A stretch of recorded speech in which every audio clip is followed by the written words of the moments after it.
Olá, sejam bem-vindos ao Geologia Geral e hoje vamos falar sobre o sistema rubídio-estrôncio.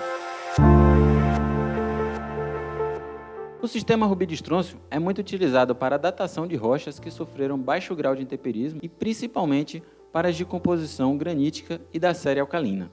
Isso devido ao que foi discutido no vídeo Alguns cuidados e detalhes de isótopos instáveis, onde vimos que o rubídio apresenta características químicas similares ao potássio, como raio iônico e carga de valência, fazendo com que esses elementos possam se substituir na estrutura de minerais como, por exemplo, feldspatos potássicos, micas, etc. Como o rubídio é um elemento de núcleo instável, ele sofre decaimento de emissão de partícula beta, consequentemente, sofre um acréscimo no número atômico e atinge estabilidade como o estrôncio. No entanto, o estrôncio tem comportamento químico semelhante ao cálcio, e assim como o rubídio, com o potássio, pode substituí-lo na estrutura de minerais como plagioclásio, apatita, carbonato de cálcio, entre outros. Então, assume-se que todo o estrôncio encontrado na rocha é resultado do quanto já existia de estrôncio nela, chamado de estrôncio inicial, somado a quanto de estrôncio foi produzido a partir do decaimento de rubídio, onde já vimos também que esses valores são expressos como razões em relação ao seu isótopo estável,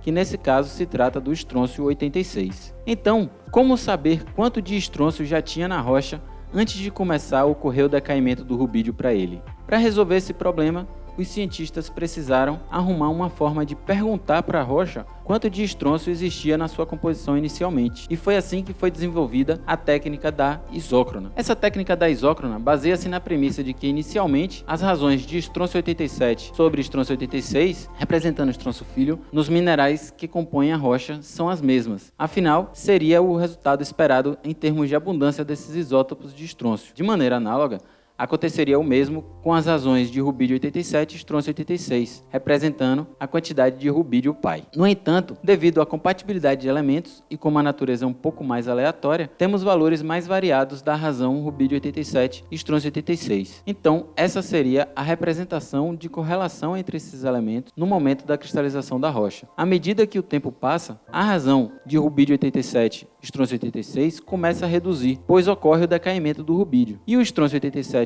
estrôncio 86 aumenta pelo mesmo motivo, já que o rubídio 87 está decaindo para o estrôncio. Então, num tempo T1, temos a seguinte situação, e num tempo T2, o decaimento continua, e os valores se apresentam novamente modificados em relação a T1. Então a situação é mais evoluída, mas ainda assim é possível notar que começam sempre na mesma origem. Logo, observa-se que, utilizando os valores da análise e plotando eles nos gráficos, é possível descobrir o valor de estrôncio inicial, permitindo então realizar os cálculos para descobrir quanto do estrôncio foi produto do decaimento e então determinar a idade da rocha, que basicamente é o mesmo que dizer que foi feito o cálculo do ângulo entre a reta do tempo T0 e a reta do tempo T1 ou do tempo T2 da rocha analisada. Vale ressaltar que a rocha precisa não ter sofrido o processo de intemperismo ou metamorfismo, porque esses processos poderiam remobilizar os elementos utilizados para o estudo, modificando então as razões e os cálculos decorrentes dos valores analisados e indicando uma datação